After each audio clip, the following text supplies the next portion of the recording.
Picture this. You have built a pod. Whoops, that's the wrong slide. All right. Well, we're going to go with it anyway. Picture this. You have built a podcast that's doing really well, real good numbers, real sponsors. Maybe you've even started thinking about what it would take to sell it someday or bring on a partner or license it out. And then it happens. Someone reaches out, a network, a media company, maybe just a well-funded competitor, and they are interested, real interest.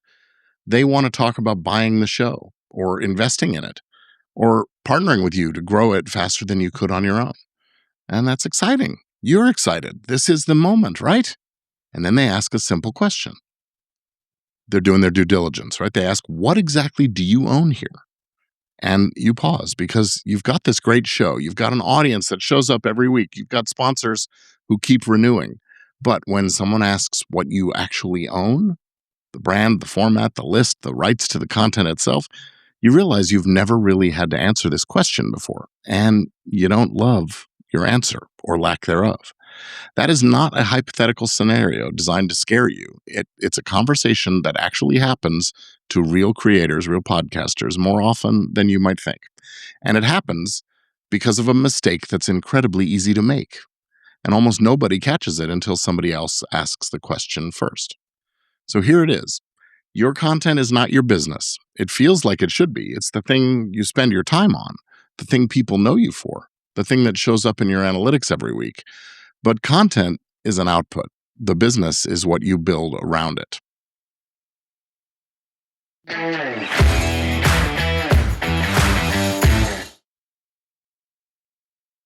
Hey there, I'm Gordon Firemark, the podcast lawyer. This is Legit Podcast Pro.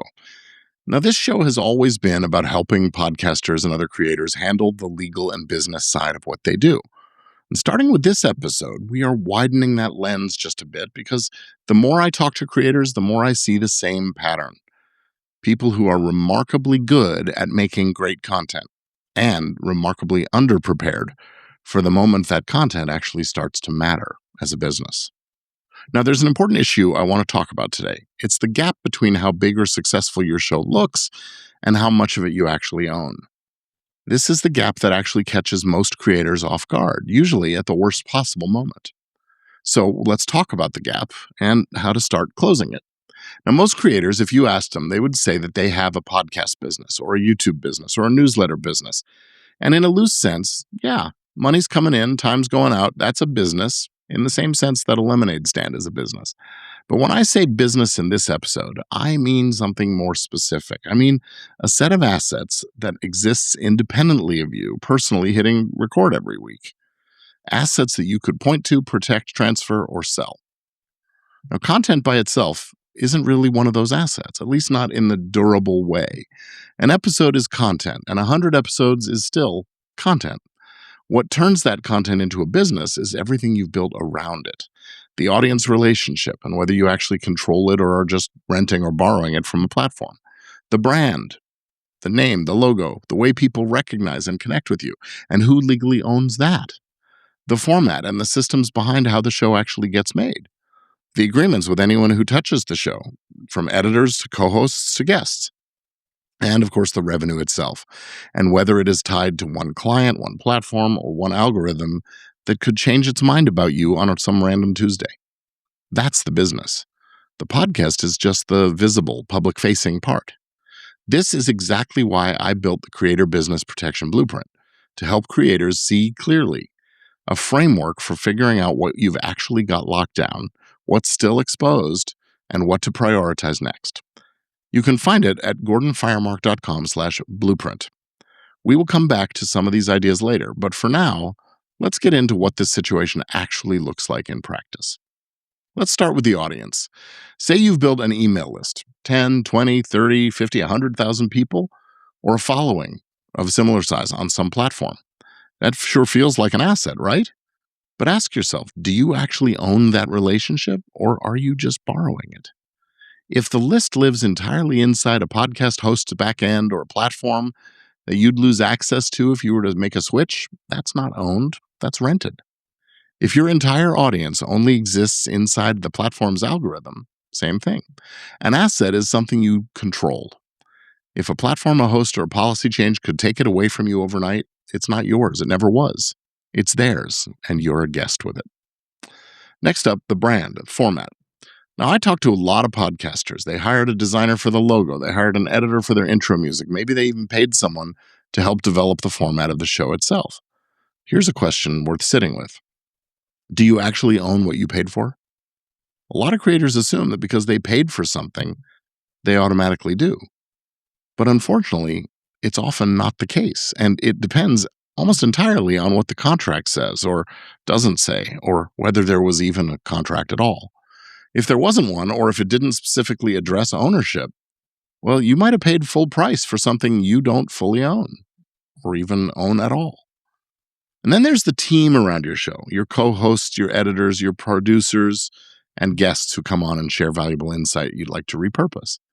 Every one of those relationships raises a question about rights. Who owns the recording? Who can use clips where? What happens if a co-host wants to leave and take their side of the show with them?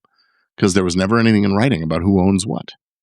I have seen shows completely derailed by exactly this kind of dispute. Not because anybody was acting in bad faith, but because nobody ever bothered to write down who owned what while everybody was still getting along. And then there's the revenue. A lot of shows look financially healthy because the sponsorship dollars are coming in. But ask a harder question. How many different sources is that revenue actually coming from? If it's all from one platform, one sponsor, category, or one algorithm change, and that could wipe out the majority of your income, well, then you don't have a diversified business. You have a single point of failure that happens to be profitable at the moment. Now, none of this means your show isn't valuable. It probably is, very well might be.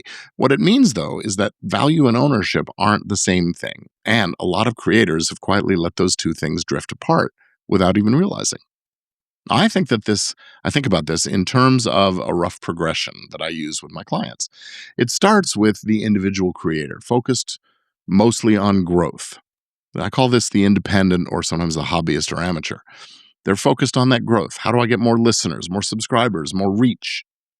Then you move into what I call the professional creator stage, where the question shifts to monetization. How do I actually get paid for this?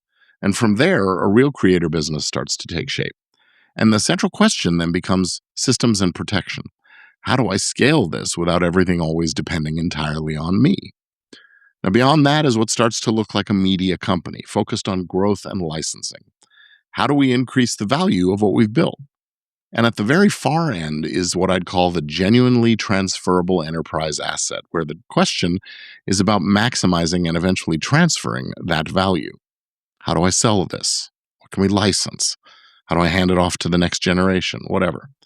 Now, most shows I come across, frankly, are stuck somewhere between that first and second stage, even when their download numbers might suggest otherwise. Big audience, but thin business.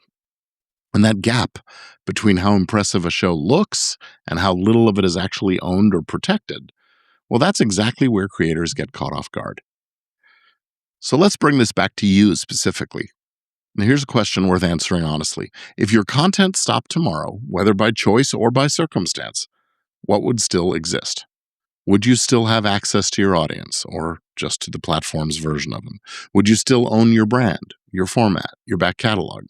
Would any income keep coming in, or does it all stop the moment you stop producing? If the answers to these questions make you a little uncomfortable, well, you're not alone. And you're not behind in any way either.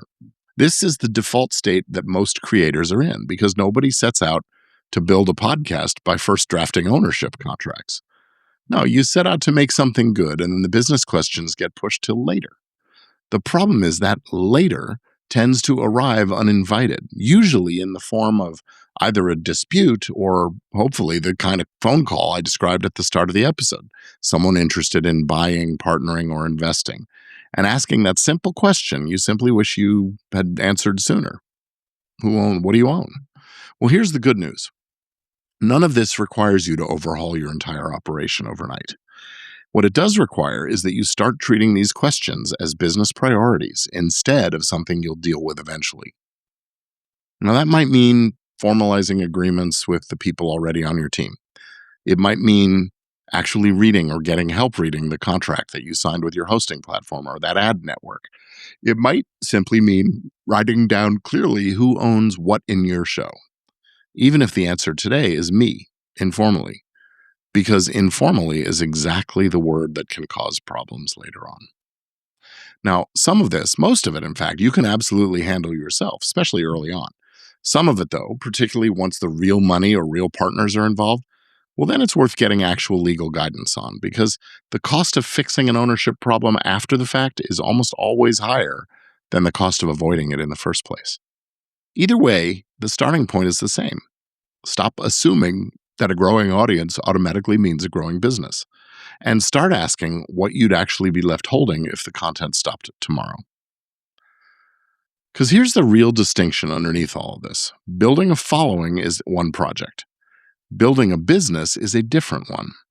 They often happen at the same time, and ideally, that's the case, but only one of them can be sold, protected, transferred, or handed to someone else someday. The other one, that's just really good content. And like it or not, really good content on its own dissipates the moment you stop making it.